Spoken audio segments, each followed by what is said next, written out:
과천시의회가 내년도 본예산 처리를 위한 법적 시한을 넘겼다는 보도 전해드렸는데요.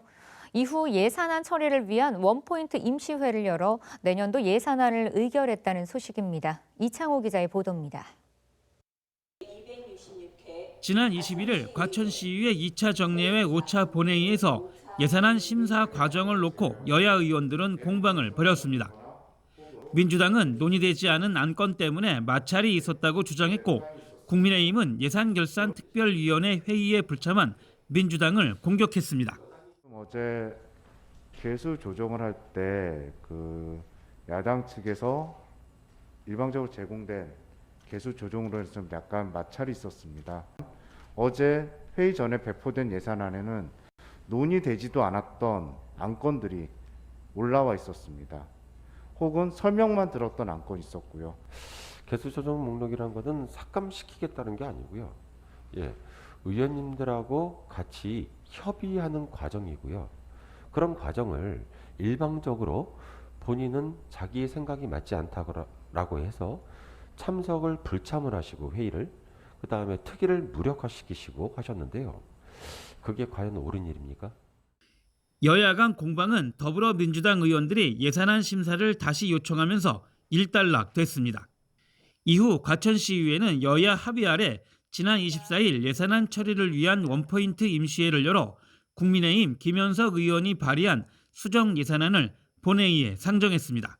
2022년도 본예산 세입세출 예산안에 대한 수정안에 대해 제안 설명드리겠습니다. 예산 편성의 한 목적성 및 재정 운영의 효율성을 도모하기 위하여 집행부로부터 제출된 2022년도 본예산 세입세출 예산안에 대한 일부 내용을 수정하여 조정하였습니다. 별양 1 소공원 지하주차장 건설공사 실시 설계비 1,000만 원과 역학조사관 인건비 1억 3천만 원을 증액하는 내용입니다. 하지만 오전부터 수정 예산안을 논의했던 여야는 본회의 표결에서 합의를 이뤄내지 못하고 정회에 들어갔습니다. 지금 회의 중이어서 의사진행 발언은 어렵고요.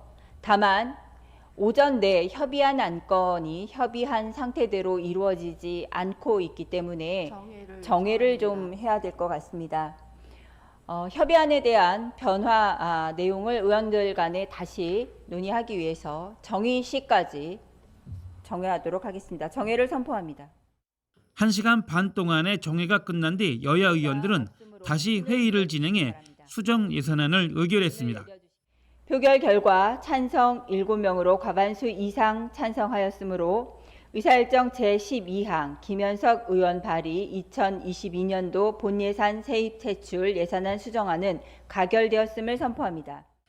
기초자치단체의 이듬해 예산은 새해가 시작되기 10일 전까지 결정해야 하는데 과천시의회는 법정 시한을 이틀 넘겨 내년도 예산안을 처리했습니다. BTV 뉴스 이창호입니다.